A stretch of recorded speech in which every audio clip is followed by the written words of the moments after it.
all countries are different, especially when we're talking about behavior and ethics. And I think to not fail here in Sweden, you need to follow some pretty simple rules, but I've been told about them when I just came here, or I've read about them, or I've been watching and experiencing them during my working in Swedish office. First of all, you really need to use to form in the proper queue, because queuing system here is very popular, and I think I discussed it a lot of times during my previous videos, but here we go again. I think queuing is very nice here because they also have system, you get this ticket with number and you've been like asked to wait, and then they will like announce your number and then you go and take whatever you want.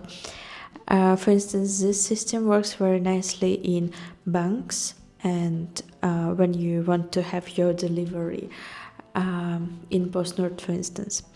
And the other thing is people very they're very patient, they're not cutting lines, they're not cutting queues, they really wait. And this one I really like because I very annoyed when someone cutting lines, and I can understand a lot of things. Like if you ask me, can I go first? It's fine because it's my choice to let you in or not. And here I think people very like calm about it and not in hurry or rush, and they're not like, oh my god, when you're going. I think maybe they're feeling it, but they definitely not showing it. Yeah, I think that's very nice. Actually, this one was the first rule I've been told about, is punctuality.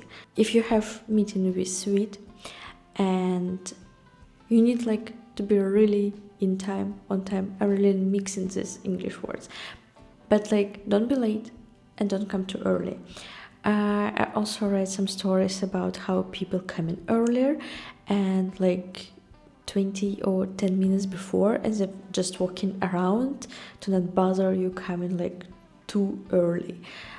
This is pretty interesting, but I definitely think the punctuality is not the case for student parties, because you can come like very late, I suppose, and no one will tell you anything, and you will be invited again, by the way.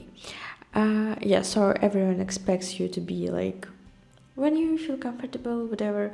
But if it's some business meeting, for sure, or if someone invited you just to dinner, I think it's very important to be polite and be in the proper time. The other thing I'm really familiar with, like I grew up removing my shoes when I'm coming home, and I know that's a big deal for America, for instance, for US. Like it's common there to wear shoes in the house. I feel very strange about it, but here in Sweden, please take your shoes off, especially during winter, because it's very wet, it's snow, it's dirty, and you just come into the house and like I don't think this is very nice. But I really like that it's like this in Sweden, because I don't know, it feels normal, and it also it's comfortable because I can take off my shoes and my feet will be in freedom, whatever. I don't know, like this feeling when you feel relieved. So yeah, taking shoes off is good. The next thing, I saw it during my office hours.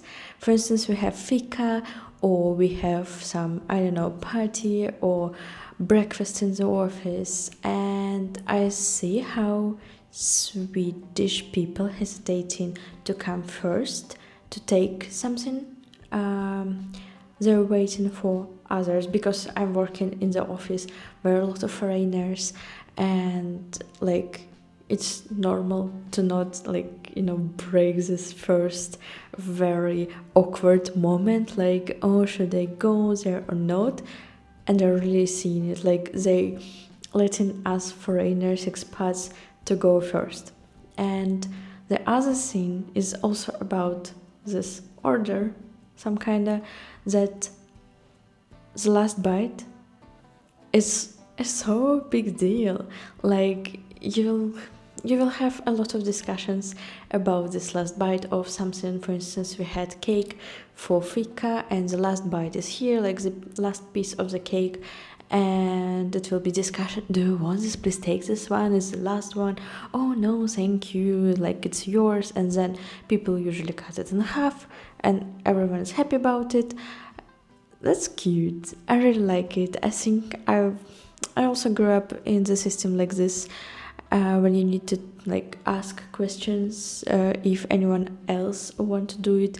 But I think it really depends on family and the culture itself, because some of my friends, they don't do it and like they feel normal, and I think it's quite okay for me, like to not asking me if do I want to have this last bite or not. But it's pretty interesting to see how it works here in Sweden. The other very nice work-related thing here is when you greeting other people during like the corporate meeting or whatever, you will shake hands with all people in the room.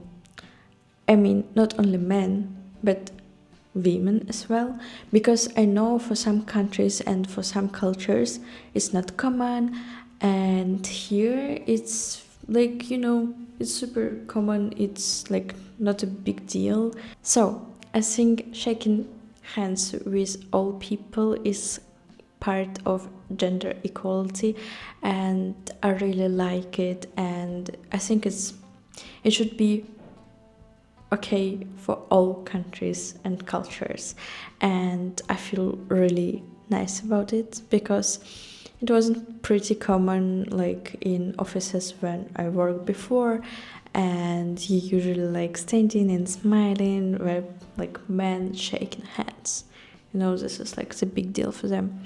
And going back from work and talking about etiquette, I think it's very important to know that people don't usually sit next to each other if there are some free spots in the public transport.